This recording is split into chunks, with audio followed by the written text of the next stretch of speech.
আকাশে ছবি বা লেখা দেখানোর জন্য ড্রোন ব্যবহার করা হয়, কিন্তু এটা কিভাবে সম্ভব হয়? চলুন দেখি ড্রোন শোর আয়োজন কিভাবে করা হয়। ড্রোন শোর আয়োজন করতে কি করতে হবে? ড্রোন শো তৈরি করতে 50 থেকে 500 ড্রোন বা কখনো কখনো 1000 ড্রোন একসঙ্গে এক কম্পিউটারে প্রোগ্রাম করা হয়। বাংলাদেশে করতে হলে সিভিল এভিয়েশন থেকে ইউভিএ ইউএভি অনুমোদন লাগে।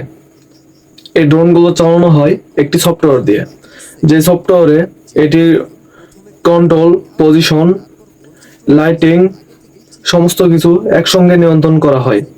এই শোটি করার সময় দর্শকদের নিরাপদ দূরত্বে রাখতে হয় এবং আবহাওয়া নিয়ন্ত্রণ করতে হয় রিয়েল টাইমে।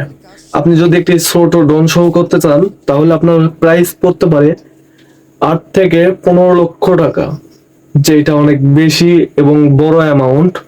কিন্তু এর মুগ্ধতা দেখে যেন এই মুগ্ধতার কাছে যেন কিছুই না।